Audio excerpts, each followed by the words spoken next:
अस्सलाम वालेकुम नाज़रीन, आपको मैं अपने चैनल में वेलकम कहती हूँ। नाज़रीन, आज की इस वीडियो में मैं आपको तिलावत कुरान पाक की फजीलत के बारे में बताऊँगी।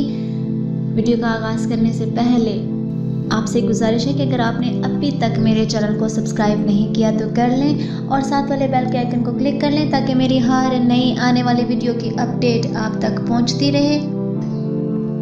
सरकार मदीना सल्लल्लाहु अलैहि वसल्लम का फरमाने आली शान है, सबसे बड़ा इबादत गुजार वो है जो सबसे ज़्यादा तिलावत कुरान पाक करने वाला है।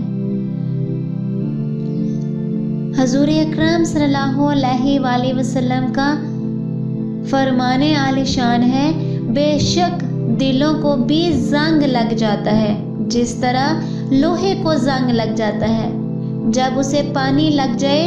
अर्ज किया गया उसकी सफाई किस तरह होती है? फरमाया मौत को कसरत से याद करने से और कुरान पाक की तिलावत करने से।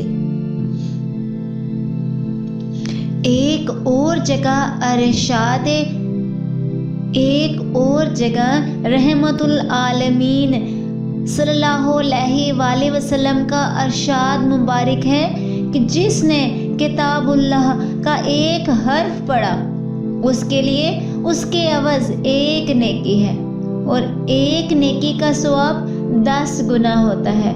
मैं नहीं कहता अलिफ लाम मीम एक हर्फ है, बल्कि अलिफ एक हर्फ, लाम एक हर्फ और मीम एक हर्फ। रसूल पाक सल्लल्लाहु अलैहि वसल्लम एक और जगह फरमाते हैं, बिला शुबा तुम में सबसे अफजल वो है जिसने कुरान की तालीम हासिल की और दूसरे को इसकी तालीम दी।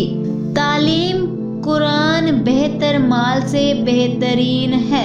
इसके मुतालिक रसूल पाक सल्लल्लाहु अलैहि वसल्लम का फरमाने आली शान है, तुम में कौन चाहता है कि सुबह को बतहान या हकीक जाए, फिर भला किस गुनाह यानी चोरी या गज़ब वगैरह का इर्तिकाब किए या रिश्ता तोड़े बगैर 2 कुहान वाली ऊँटनियाँ लेता है। हमने अर्ज़ किया या रसूलुल्लाह सल्लल्लाहु अलैहि वसल्लम, हम सभी ये चाहते हैं। आप सल्लल्लाहु अलैहि वसल्लम ने फरमाया, तो क्यों नहीं तुम में से कोई मस्जिद जाता और किताबुल्लाह की 2 आयतों की तालीम देता या इन्हें पढ़ाता।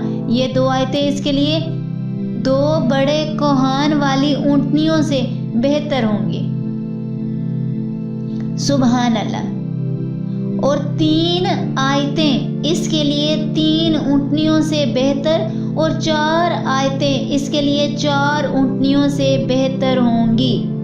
इसी तरह जितनी आयतें सिखाए या पढ़े इतनी ऊँटनियों और ऊँटों से बेहतर होंगी और ज़बान की लुकनत वाले को 2 गुना सवाब होता है। नाज़रीन, उसके मुतालिक सरकार मदीना सल्लल्लाहु अलैहि वसल्लम का इरशाद मुबारक है, जो कुरान पढ़ने में माहिर है वो किरामन कातबीन के साथ है और जो शख्स रुक रुक कर कुरान पढ़ता है उस पर शाक है, यानी उसकी ज़ुबान आसानी से नहीं चलती, तकलीफ़ के साथ अदा करता है, उसके लिए 2 अजर हैं। नाज़रीन, आज की इस वीडियो में इतना ही। अगर आपको मेरी वीडियो अच्छी लगी हो तो लाइक और शेयर कर दीजिएगा। मिलते हैं अगली वीडियो में, तब तक के लिए अल्लाह हाफिज़।